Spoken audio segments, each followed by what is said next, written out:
my topic for my today's discussion is coach to success. So when I talk about coach to success, normally coaching is something which we've been doing for years and millions of years ago. But what has happened is of late, everyone says that whatever they do, they are doing coaching. But it is not so. Most of the times you see there is a difference between what is being done today, that is coaching or mentoring. So I thought let me put up my a few slides to help each one understand the basic difference between coaching and mentoring. And of course, being focused on coaching, I would rather want to help you understand and probably share some of the insights which I got through years of my being into most of it into sales, but of course the support functions as well. So, so could you run the presentation, please? The slideshow. Sorry? If you run the slideshow, we could see the slides even bigger. Yeah, but I have done that. I'm not able to do it on a. Oh, okay. So we can see your slide. We can see. Yes. Now it's better. Yeah, perfect. Fine. So now I would want to start with this particular question. Are we engaging ourselves into coaching on a day-to-day basis, or are we, if at all you are engaging, then how many times you engage yourself in coaching your subordinate? I'm not talking about big companies, anybody, like any coachee or any subordinate you have. So can anyone please help me understand if they're doing it on a regular basis? Yes, Sanjeev. Not regular basis, but I discovered by accident actually, when I try to explain something to my subordinate, I get clear myself. In this coaching aspect, a lot of things which I thought were clear to me become clearer as a result of explaining something to the other person. So I really find that very engaging and useful. I think we should practice this on a regular basis to try to coach, maybe, if a children or whosoever, you end up clarifying a lot of things yourself in the process. Yes. You're very right, Sanjeev. Thanks for sharing your insight. Anyone else who would want to share their insight? So yeah, recently we had a team activity which was all about impromptu speaking, and it just so happens that I get practice at it every Monday morning. So I was helping my team in terms of how can they speak impromptu and also create an impact. Great, Aditya. Great. Yes, Aman, you wanted to share something? So just like Sanjeev said, it's not a regular coaching thing, really, not really official, because I have a very small team. But I do end up coaching my children, and I think I learn when I'm coaching them. There's so much that I learn. There's so much that, while even teaching them basic subjects like math and English and Hindi, you realize there's a lot of stuff that you actually knew, but you missed out. Yes. Plus, every time I present here, if I do a nugget, it's more of a learning for me. And I always tell people that, what I'm trying to tell you, or you can say trying to teach you, is something that I need to learn myself. So yes, so coaching is actually for yourself. Fantastic. Great insight as well from Aman. So I just would want to take it further and help you understand a bit more on coaching. We all know about it, but then just trying to put forth a focus here. Coaching is all about encouraging, advising. Advising is not telling, okay? There's a difference between advising and telling. Then motivating, and then developing individuals to do their job to best of their potential. And to do that, we have a circle where at the center where trust is something which is the standpoint from where the coaching would start. If somebody doesn't have a trust in what you are saying, then there is no coaching at all. So I would rather want to put forth this to you. There are 6 pillars of coaching.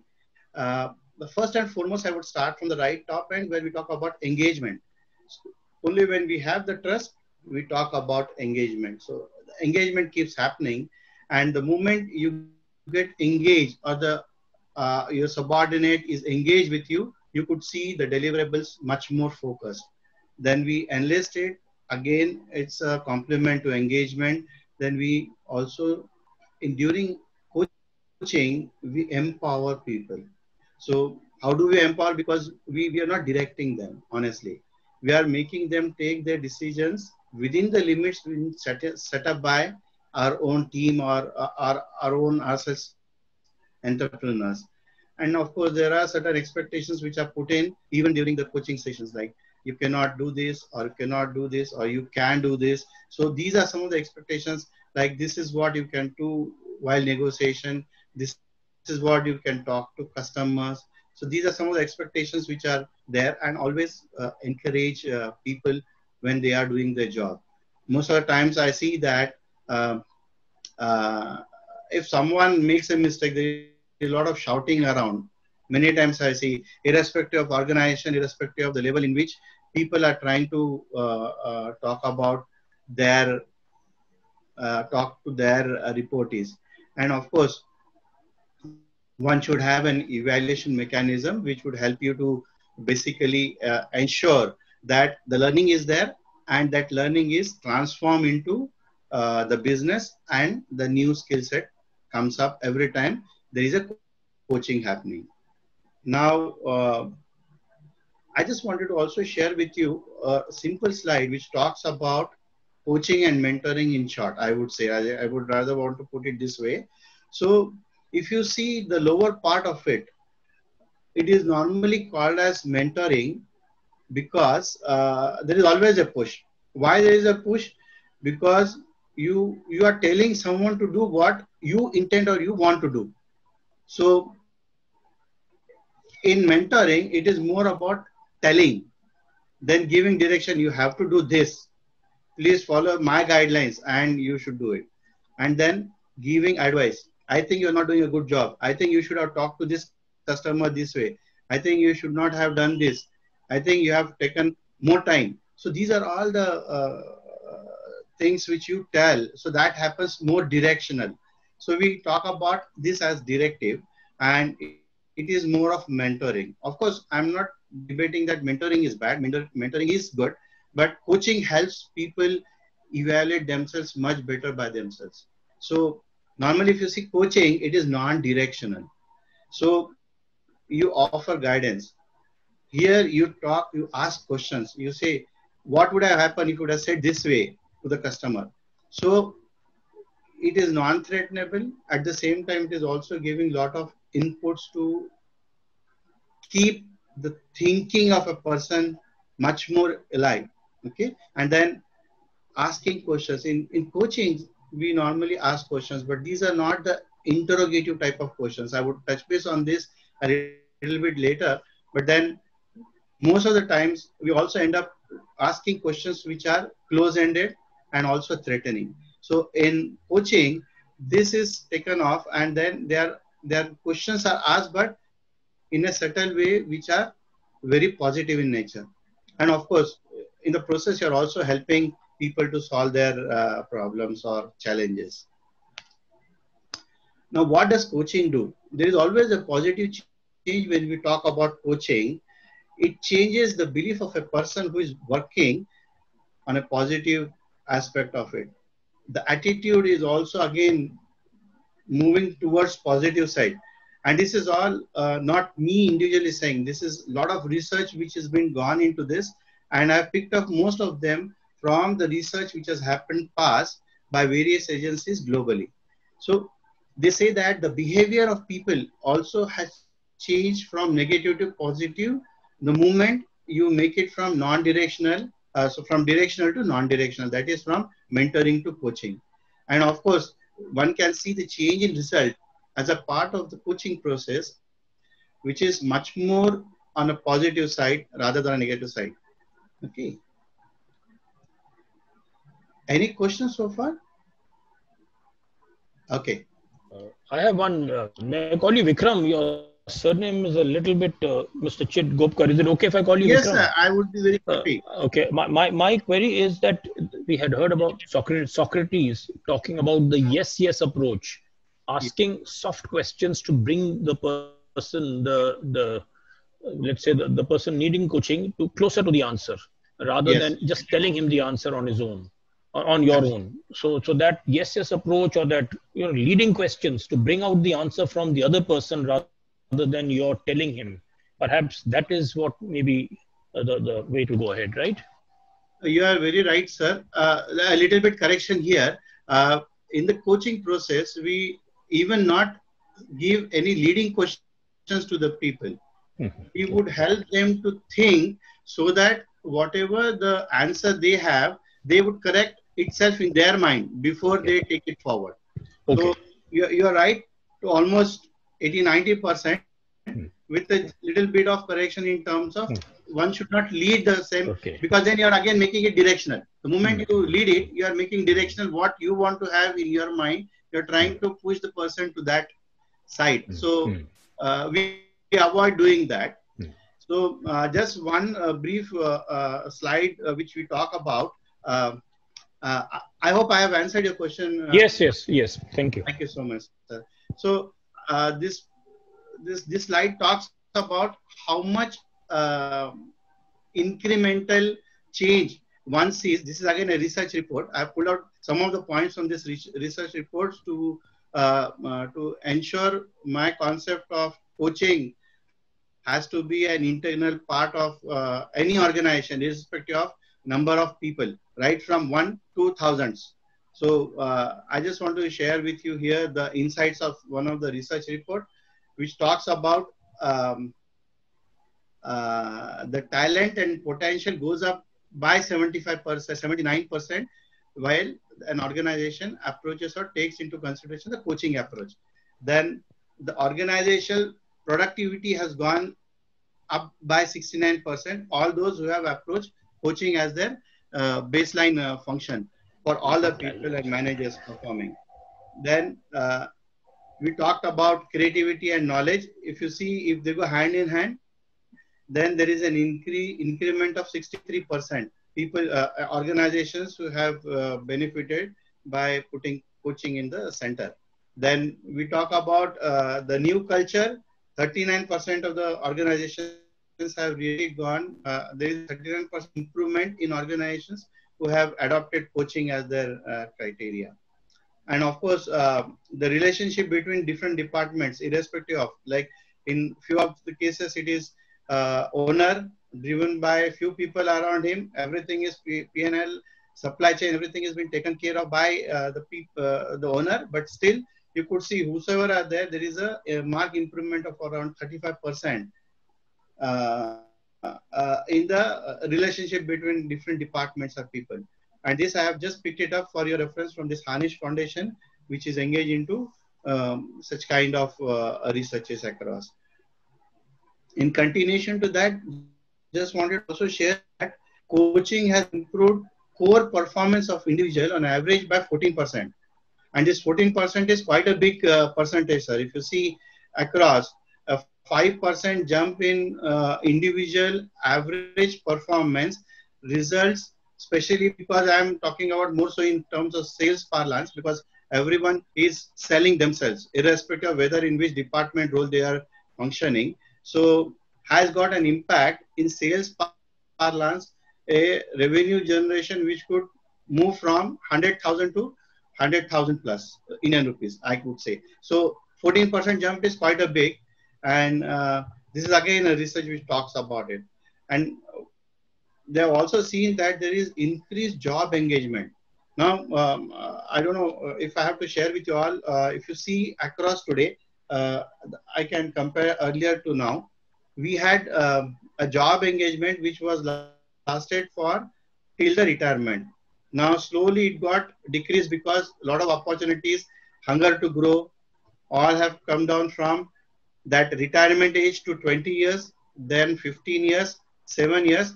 The recent research says that the engagement of individual in an organization stays there only for 3 years. So the research says that post 3 years, people would want to change because of they want to grow.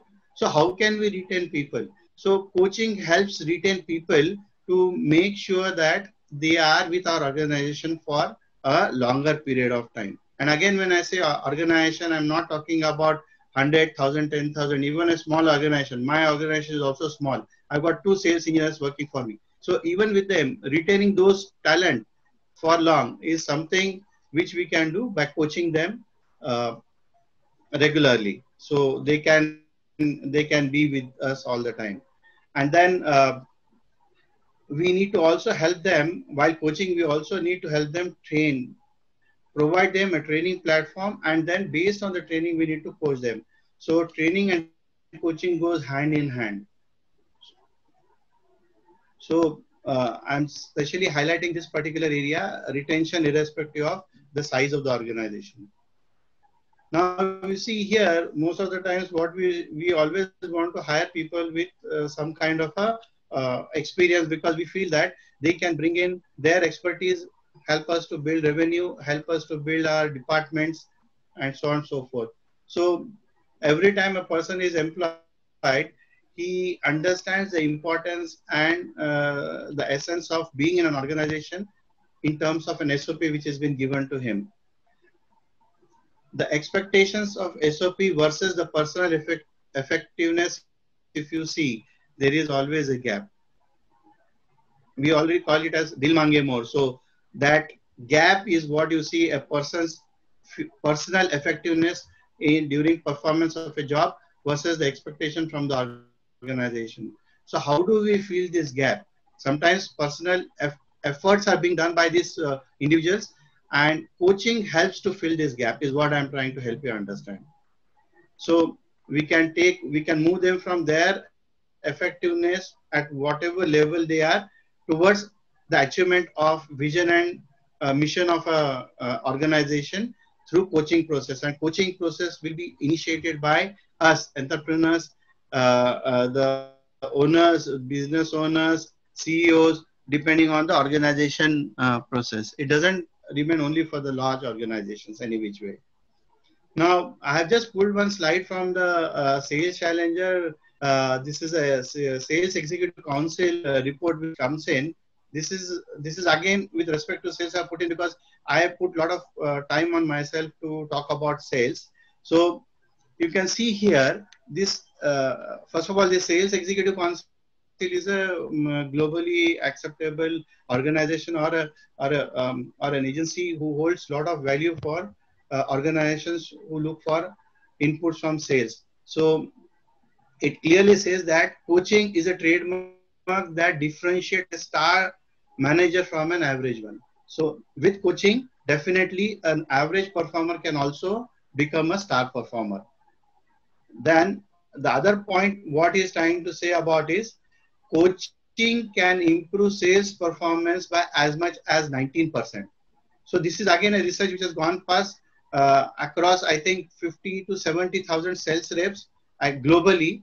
And then based on the outcome of it, this is the result which they are talking about. So this is a very famous quote of increase of sales revenue by 19%, but it does not remain to sales.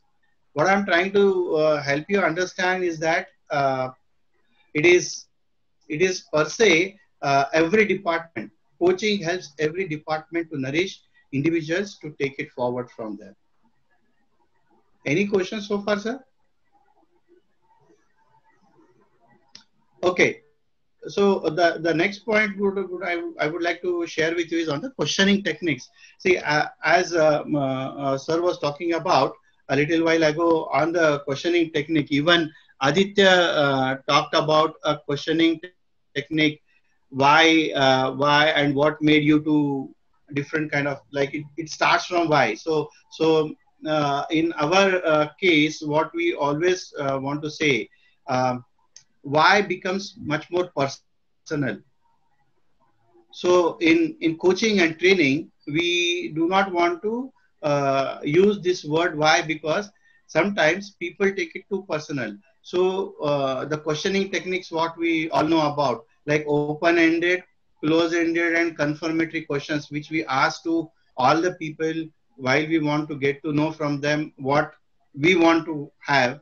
So we always would focus during coaching an approach which is open-ended. It starts with open-ended, where we talk about what made you do this, what kind of outcome you are looking at. So these are all open-ended questions we start with, which would make people more comfortable to have this approach from our side during a coaching process. So there are different models which are used in market for coaching. One such which is very famous is Grow model. We all know about it. There is always a tool which is used. So this tool is nothing but it talks about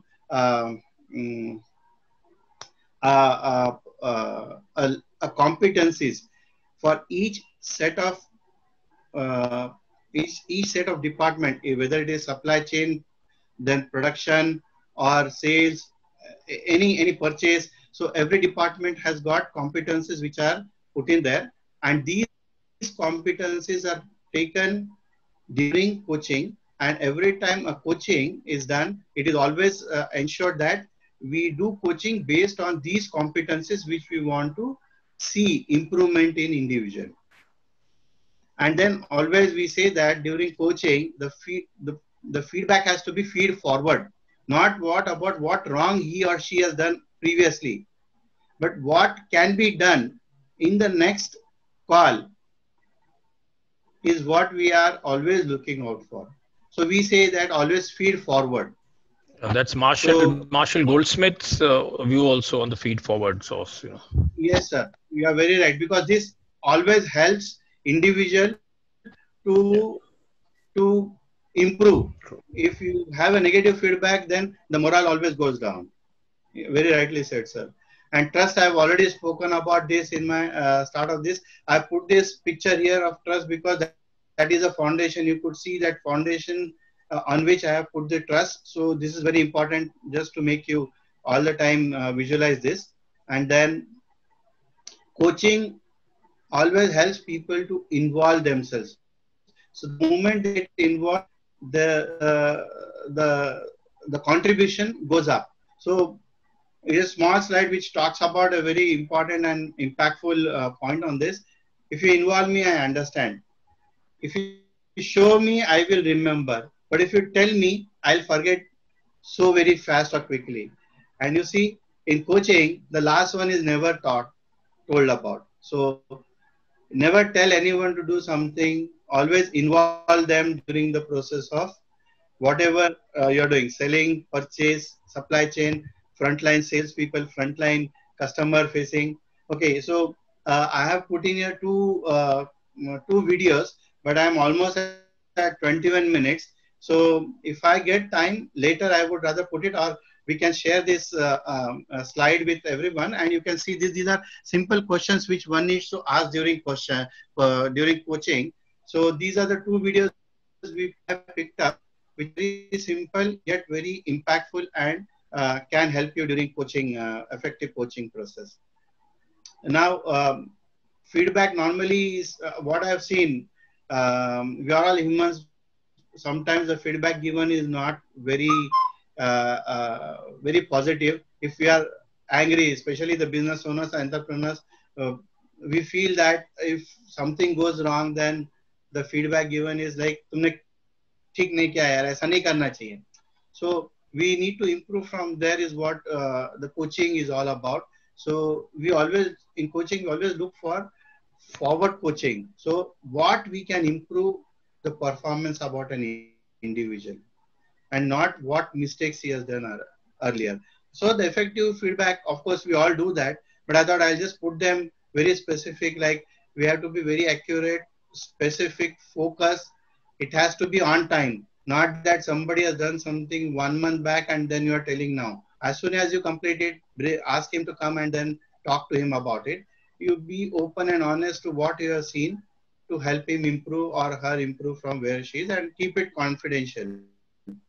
So don't put it into in front of everyone. So these are some of the common mistakes which we talk about.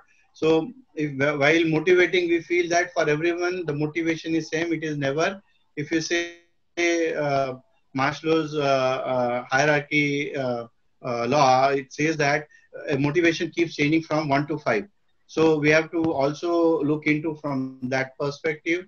Always ensure that empathy is there while you are doing a coaching process, you are bringing in a coaching process. So sometimes we lack that. So these are all some of the points which I thought I would just put in here.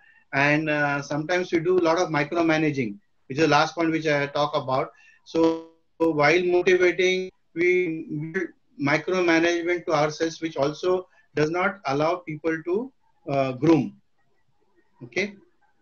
So these are some of the mistakes we do while motivating our team. So we need to be careful while doing that from the coaching perspective. And see, here I just put this slide up to share that coaching is a process. So it doesn't go and just start it once in a while.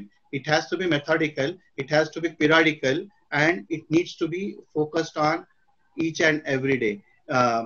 So while coaching, there are certain rules which one needs to follow, like what do we do before the coaching process starts. So I have given a guideline there. What do we do during the coaching process? So if I'm in a call and if my boss is with me, I should not put myself in the subordinate shoes and take the call into my fold and start talking about it. So you have to sit back, only observe, and then post call you talk about it. So how do we conclude a coaching session? So there is a set of process which one needs to follow. Kanchan, I have just crossed 25 minutes. So is it okay if I take 5 more minutes, if everyone allows me to do that? Thank you so much, sir. Thank you, Kanchan. So, and the last part is after the coaching session is over, what next? So it has to be followed up with action points for what has happened during this particular coaching session. And coaching session need not be one-to-one. It can be during a customer call. So this is where I just want to put you in through a concept of what we call it as on-the-job coaching. How many of us we actually go with a subordinate and do a coaching call? I see that even large organizations lack this particular concept. So what I have seen with my past 30 experience working in some of the MNCs is that this really works wonder. So if you see on-the-job coaching here, we go with a subordinate. Subordinate is a person who is taking the call. I am just sitting next to him. Before going for a call, what has to be talked to customer, even if a customer is walking into a furniture shop. So before that, a salesperson has been advised and talked about what he or she has to say, how he has to say, and how do we build a business. Now, if a customer walks in and a salesperson is there, just accompany that salesperson without uttering a single word. Just observe. There are certain competencies, 11 competencies in sales we talk about. In customer services, we have almost 9 of them. So every department has certain competencies and we all start improving on those. Not that every time everyone is at 100%, including me. I need also to improvise myself, even though I'm a trainer and a coach. So we pick up 2 or 3 competencies at a given time and then focus on our subordinate for the improvisation. So how does this happen? I start with focus on core competencies. We say, hey, hang on, from today onwards, we will focus on these 2 competencies of yours. And how do you find these competencies? They are there all the time. When a person is into your organization, ensure that when you do an assessment for him for the year, his development areas are seen, and from those developmental areas, these competencies are picked up. So once these competencies are picked up, then you say that this month onwards, we are focusing on these 2 competencies for your development. And then every time there is a call, every time he is interacting with people, so we see how is he doing, we observe, we document, and post call, we actually make him sit, tell him your observation as a supervisor or as an entrepreneur, as a business owner, and you tell him or tell her where we need to improve upon. So, and you prepare them for the next call. So this is how the concept which happens, and entire process you have to ensure that it is feed forward. You cannot say बस तुमने ये कर दिया तो पूरा अभी sales चौपट हो गया. ये बंदा था जिसका 100,000 रुपीस का बिजनेस हमें मिला था, आपने बराबर ठीक से हैंडल नहीं किया, चलेगा. Not that way, but saying that, okay, what would have happened if you would have said this? It would have been rather like customer would be coming back to us and opening with more challenges. So these are some of the points which happen during a on-the-job coaching conversation. So again, I'm putting it for sales perspective. I have 11 competencies. For support function 9. So supply chain, there would be similar competencies which we can find. So we can have all this set of competencies built in our organization, irrespective of how many people we are, how many people are reporting to us or to our managers. So, and it has to have a daily habit, or put it every week you go with your subordinate once. Even he is only alone. No, okay, I do it personally. Every 2 weeks, I go with one sales engineer on a sales call to customer to know how is he doing. And sales engineers and the reportees are very happy because they know that there is guidance, there is someone to take care of, even they make mistake. So the confidence level is very high to them. So I just wanted to ensure that I am almost at the fag end of my presentation, closure of my presentation, with key takeaways which we can have from this session, that coaching, we need to understand coaching improves efficiency. We all need to understand, because there is a lot of input which has gone into, which shows clearly that coaching has improved efficiency of individual.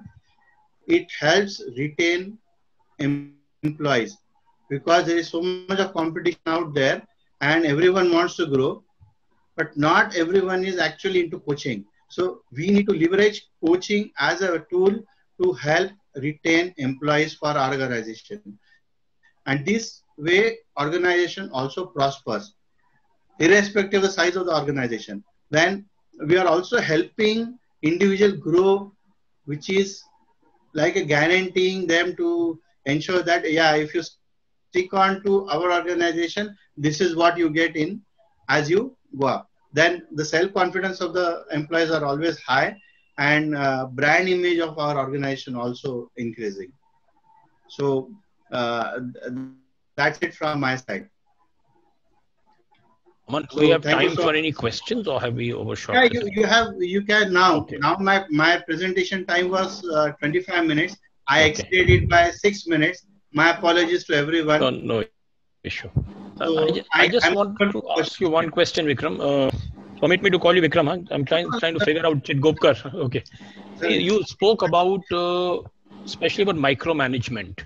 Yes. And now what happens is, in small organizations, like mine, for example, we are a small organization. Yes. And in a crisis moment, micromanagement becomes natural. It comes naturally to us that this is a crisis time. I can't trust this subordinate. How can I allow him to, how can I delegate authority to him to do things now?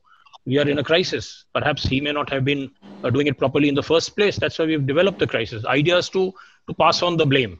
Now, my query here is, we all know micromanaging is not a good thing. We all know it is not good for the employee morale. We also know that we must learn to delegate. Yes. But can you do it in a small organization in crisis moments? Yes, is it practical?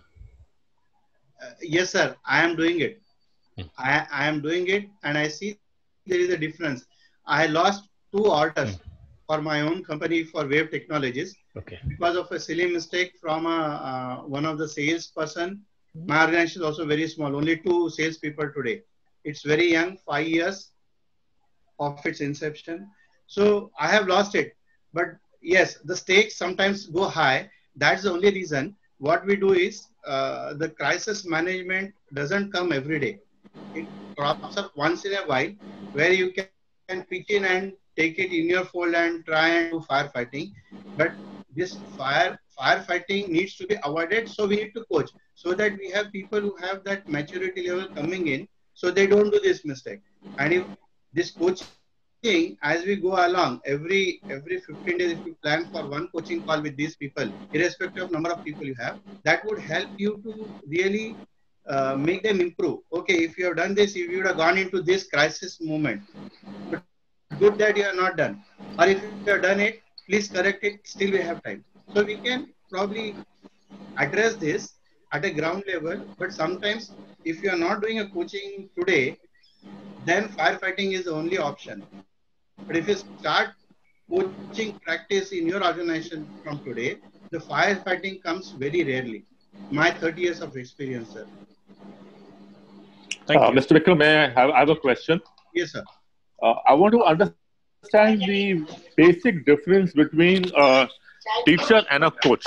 Okay. Okay. All of us from pre-kindergarten days till our graduation, and those of us who get married, we have a spouse, all of us, are being taught. So what is the difference between a teacher and a coach? The host, so please give me, yes. Okay. Teacher, first of all, parts knowledge. My take on this, teacher parts all the knowledge to us, saying that, hey, this is what it is and this is what you should do. Coaching is a guidance.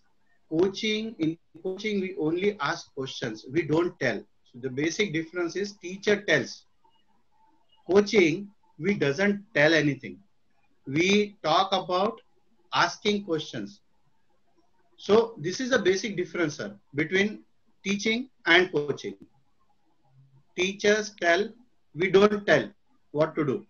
We ask questions so that people understand what they need to do and what they need to think. So we make the thinking open for people and take decisions at their end. So, but teachers also encourage us to ask questions and also guide us. So they also have to play both roles, right? Or they do play both roles? They do play both roles, but in coaching, we only play one role, asking questions. But those should not be interrogative, sir. Those should not be interrogative. This is very basic of the coaching. The moment you ask questions which are interrogative in nature, we all understand what is interrogative in nature. So the person goes into the shell and he doesn't come out. Then he starts hiding. So our questioning technique should be more, we have a concept of funneling technique. A questioning technique is called as funneling technique, wherein we start with open-ended question, gather all the information, then specific question, and then finally in between you can ask confirmatory question if there is any questions which are which you want to have answers for, and then you conclude, summarize. This is what we talk about normally. So coaching is all about asking questions in a way which helps people to come out and think and then act. Right. Thank you.